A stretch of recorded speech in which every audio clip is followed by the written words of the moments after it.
গৃহবধূর ঝুলন্ত দেহ উদ্ধারকে কেন্দ্র করে চাঞ্চল্য ছড়িয়ে পড়ল তুফানগঞ্জের বাকলা গ্রামে। মৃতার পরিবারের অভিযোগ, গৃহবধূকে খুন করা হয়েছে। তাদের অগোচরে মৃতদেহ উদ্ধারের পাশাপাশি দেখতে দেওয়া হয়নি। পুলিশের ভূমিকা নিয়ে সরব হয়েছে মৃতার পরিবারের সদস্যরা। ঘটনার প্রতিবাদে শুক্রবার রাতে বক্সিরহাট থানা লাগোয়া রাজ্য সড়ক অবরোধ করে বিক্ষোভ দেখান মৃতার পরিবারের সদস্যরা। জানা গিয়েছে, মৃতার নাম সুমিত্রা দেবনাথ। 6 বছর আগে আলিপুরদুয়ার জেলার দক্ষিণ পারোকাটার তরুণী সুমিত্রা দেবনাথের সঙ্গে দেখাশোনা করে বিয়ে হয় বাকলার বাসিন্দা গোপাল দেবনাথের সঙ্গে। অভিযোগ, বিয়ের পর থেকে গৃহবধূর ওপর শারীরিকভাবে এবং মানসিকভাবে নির্যাতন চালানো হতো। পণের জন্য চাপ সৃষ্টি করা হতো বলে অভিযোগ। বাধ্য হয়ে বছর 3 আগে শ্বশুর বাড়ির নির্যাতনের অভিযোগ দায়ের করেন ওই গৃহবধূ। এরপর ভুল স্বীকার করে এবং বুঝিয়ে সুঝিয়ে বাড়ি ফেরানো হয় গৃহবধূকে। অভিযোগ, তারপরেও কমেনি নির্যাতন। শুক্রবার থানা থেকে ফোন করে মৃতার পরিবারকে জানানো হয় শোয়ার ঘর থেকে ঝুলন্ত দেহ উদ্ধার হয়েছে সুমিত্রার। মৃতার পরিবারকে না জানানোয় বক্সিরহাট শালডাঙ্গা রাজ্য সড়ক অবরোধ করে বিক্ষোভ দেখান মৃতার পরিবারের সদস্যরা। ঘণ্টাখানেক পর পুলিশি আশ্বাসে ওঠে অবরোধ।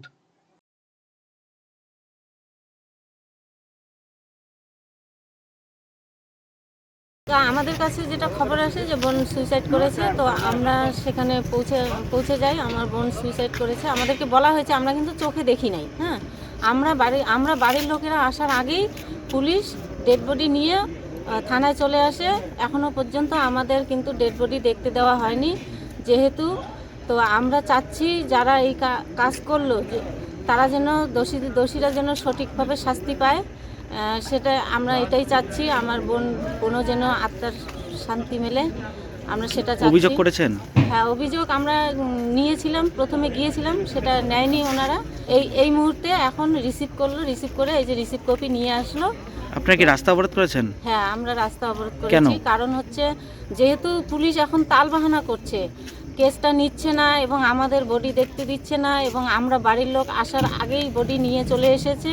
সেজন্য আমরা সঠিক শাস্তিটা পাওয়ার জন্য আমরা মিডিয়ার কাছে দ্বারস্থ হয়েছি। আপনি কি দীর্ঘদিন থেকে পেটের বিভিন্ন সমস্যায় ভুগছেন, গ্যাসের সমস্যায় ভুগছেন? তাহলে আপনার জন্য সুখবর। এখন থেকে প্রতি মাসের নির্দিষ্ট দিনে দিশারি হেলথ কেয়ার রায়গঞ্জ শাখায় নিয়মিত বসছেন হায়দ্রাবাদ থেকে আগত বিশিষ্ট গ্যাস্ট্রোএন্টারোলজিস্ট ডক্টর রবি কিরণ পেরুমাল্লা। ডাক্তার রবি কিরণ পেরুমাল্লাকে দেখাতে আজই যোগাযোগ করুন দিশারি হেলথ কেয়ার উকিলপাড়া রায়গঞ্জ শাখায়। যোগাযোগ করুন 7477785509, 7477785512 এই